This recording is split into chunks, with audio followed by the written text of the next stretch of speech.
សាប់ដៃខលទៅស្រីចាំងចិត្តខលប្រាប់ថានឹកពេលបងទំនេរការងារ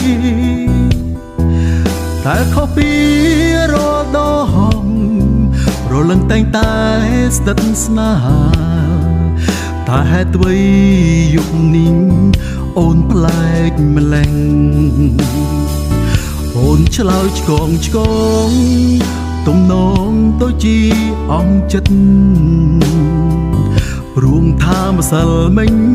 អូនមានចារឹកបដោផ្លាំងកាយវិការគួរឲ្យឆ្ងល់ណាស់អូនប្រាប់បងឲ្យឈប់ខលព្រោះបើលាក់មានអ្នកថ្មីចោលបងហើយម្ដេចមិនប្រាប់ពីដំបូងឲ្យបងលងធ្វើអ្វីហេតុអ្វីរូបស្រីបេះដូងអូនប្រែពណ៌ចិត្តស្រីក៏មានមេត្តាស្អាតតែកាយតែចិត្តពឹសពោសូមត្រាំទៅនេះមើលល្មមចេញស្មោះផងគ្រប់យ៉ាងត្រូវចប់ស្របពេលបងកំពុងឈឺស្នេហ៍អង្គពន្លឺហើលេងលឺហើយពេលនឹងបងលងជឿហួងគំនិត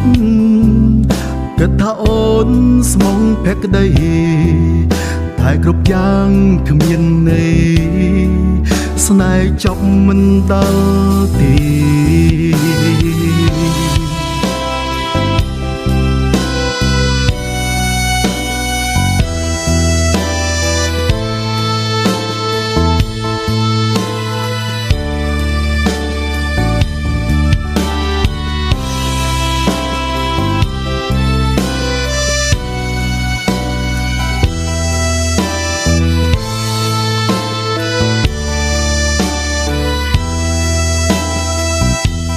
ម្ដេចមិនប្រាប់ពីដំបូងឲ្យបងលងធ្វើអ្វីហេតុអ្វីរូបស្រីបេះដូងអូនប្រែពណ៌ចិត្តស្រីក៏មានមេត្តាស្អាតតែកាយតែចិត្តពឹសពោសូមត្រាំទៅនេះមើលល្មមចេញស្មោះផងគ្រប់យ៉ាងត្រូវចប់ស្របពេលបងកំពុងឈឺស្នេហ៍អង្គពន្លឺហើលេងលឺហើយពេលនឹងបងលងជឿហួងគំនិត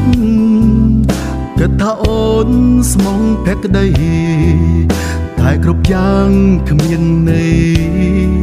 ស្នេហ៍ចប់មិនដល់ទី